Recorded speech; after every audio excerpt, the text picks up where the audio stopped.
Olá pessoal, continuando a falar sobre o livro do T.C. Smith, que fala sobre o testemunho flaviano, vou tratar de mais algumas considerações que o livro aborda, né? Então vou destacar aqui alguns trechos, né? Onde ele vai falar no capítulo 4, ele vai fazer uma análise estatística dos termos usados no testemunho flaviano e no restante da obra de Joséfo, para ver se aquele trecho do testemunho flaviano, que tem mais ou menos aí umas 100 palavras, se são palavras que normalmente Joséfo utiliza, tá? O resultado dessa análise estilo-estatística, né, e dos vários lexemas e frases do testemunho flaviano, onde ele vai levar em conta a frequência com que as palavras são usadas, né, ou não são usadas, né, se isso corresponde à frequência dessas palavras no resto da obra do Flávio Josefo. Os resultados indicam que bate, ou seja, estatisticamente, as palavras comuns encontradas no testemunho flaviano são as palavras comuns encontradas no restante do texto. As palavras raras encontradas no testemunho flaviano está dentro estatisticamente das palavras raras normalmente encontradas. Entendeu? Se você vai em outra parte do texto da obra de Flávio Josefo, de cada 100 palavras aparece uma palavra rara, que é a taxa de palavras raras que aparece ali no testemunho flaviano. No caso do testemunho flaviano, a palavra rara é cristão, é uma palavra que ele nunca usa. Tá? Mas tem palavras que ele nunca usa, que ele vai usar em outros trechos também. Ele diz assim: tais paralelos dessas frequências das palavras são impressionantes e convenceram não poucos estudiosos que o testemunho flaviano é, em grande parte, totalmente autêntico, fazendo com que alguns até mudassem de ideia. John P. Meyer escreve: na verdade, a maior parte do vocabulário acaba sendo característica de Joseph.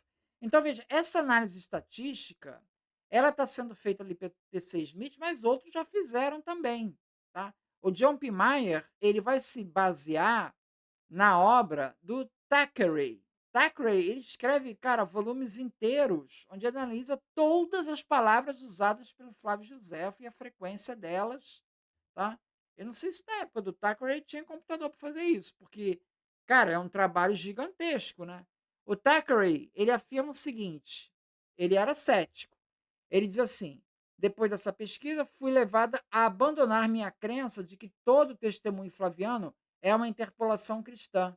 Ou seja, ele passou a acreditar que era autêntico, porque a frequência está mais ou menos dentro. Tá? É, pois o testemunho flaviano carrega as marcas do estilo do autor. E o Thackeray, ele observa que praticamente toda a linguagem que aparece no testemunho flaviano pode ser ilustrada a partir de Josefo. O lexema mais raro é cristão, que não é usado por Josefo em nenhum outro lugar. Mas é claro que no primeiro século cristão era um lexema raro, mesmo entre os cristãos. E é por isso que é usado apenas 3 vezes em todo o Novo Testamento.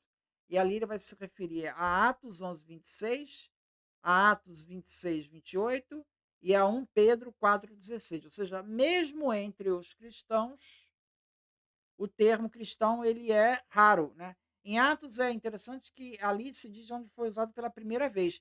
E quem usou pela primeira vez não foi um cristão, foi a autoridade romana. Então, cristão não foi um termo inventado pelos cristãos. Foi a autoridade romana que usa até de uma maneira depreciativa. Depois, mais tarde, os cristãos vão assumir esse nome. E aí já vai ser lá para Inácio, já no começo do século II. Tá? Mas ali na época do Joséfo, ainda era muito pouco usado. Né? Bom, esse é um ponto que eu não vi o T.C. Smith falar, porque, na verdade, essa expressão cristão, ela não é usada pelos judeus para se referir aos cristãos. Os judeus normalmente vão preferir se chamar de nazarenos. Tá? A oração das 18 bênçãos, que faz ali, acrescenta uma maldição aos meninos, né? Ele está se referindo aos nazarenos. Tertuliano diz isso, Lactâncio também diz isso, que os judeus se referiam aos cristãos como nazarenos. Por quê? Porque eles não reconhecem o Cristo. Então eles não vão chamar eles de cristão, fica meio soa mal para eles, entendeu? Então, assim, eu não vi essa discussão aqui no TC Smith, tá? Bom, é, e todas essas três referências podem ser interpretadas como algo que os não cristãos chamavam de seguidores de Jesus, e não como os primeiros cristãos se chamavam, sim, porque é a autoridade romana que deu esse nome, né? Assim, uma vez que cristãos é uma palavra rara no primeiro século, seria estranho José empregá-la com frequência, mas não é estranho para ele, como um não cristão, falar de cristãos ao discutir um homem chamado Cristo.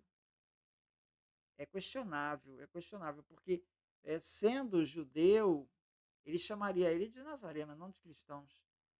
O historiador romano Tácito, um contemporâneo mais jovem de José, faz a mesma coisa quando apresenta um parágrafo sobre Cristo. O problema é que Tácito está escrevendo 120, aí sim o nome já está mais difundido, tá? Cristãos. Suetônio também escreve na mesma época, também usa cristão apenas uma vez. Além disso, o testemunho Flaviano emprega o lexema cristãos no contexto de dizer a tribo dos cristãos, que não era uma frase que os primeiros cristãos usavam para se referir a si mesmos, embora pareça ter sido usada por não cristãos. Joséfo, ele chama esse termo tribo, né? Parece com uma ideia de seita, né? Ou seja, tá indo no sentido contrário, de que o cristianismo ali no tempo de José, ele já está querendo ser universalizado, né? Já desde Paulo. Paulo já está procurando uma busca mais universal. Então, os próprios cristãos se referirem como tribo fica estranho. Então, realmente, esse termo tribo, ele denuncia que não foi um cristão que escreveu, né? Nenhum desses resultados é o que seria esperado se um escriba tivesse composto ou alterado significativo do testemunho, pois nenhum escriba possuiria a própria taxa de frequência de José quando se tratava de implantar lexemas raros ou comuns. Isso se deve ao fato de que, como sustenta ao campo da atribuição de autoria forense, todos os autores têm um idioleto distinto, ou seja, tem uma taxa de padrão único que empregam na linguagem. E esse padrão pode ser observado em sua escrita. Tá, aqui ele está dizendo o seguinte: cada um tem um jeito de escrever, cada um tem suas palavras próprias para escrever. Ok, tá bom. Só que você, T.C. Smith, está esquecendo o seguinte: imagina a situação de que é um cara que está querendo interpolar. O cara que está querendo interpolar, ele não está falando pela linguagem dele. Ele está querendo interpolar no texto. Então, é um cara que, se ele conhece José, e aí não precisa conhecer computador, não. Ele já conhece o José, já sabe mais ou menos as palavras que ele usa, o cara vai interpolar usando mais ou menos as palavras que o José usa. Quer dizer, uma coisa que poderia ser testado, se é para fazer, você poderia pegar outro texto, que não esse, que já é super batido, né? Pegar outro texto de Joséfo e pedir para uma pessoa, sei lá, escrever com a mesma coisa. Usando as mesmas palavras, escreva esse mesmo texto aqui de Joséfo, do seu jeito, usando palavras que o Joséfo usaria. Reescreva de outra maneira. Quer dizer, essa pessoa vai acabar usando as palavras que o Joséfo usa e vai meio que reproduzir a frequência.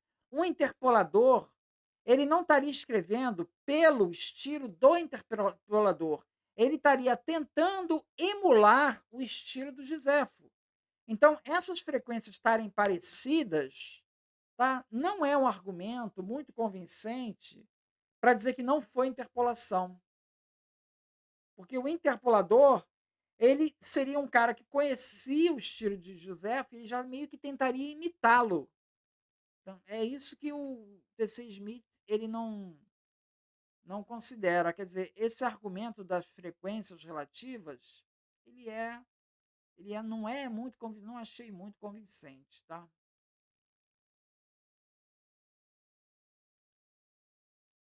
É isso então. Muito obrigado então.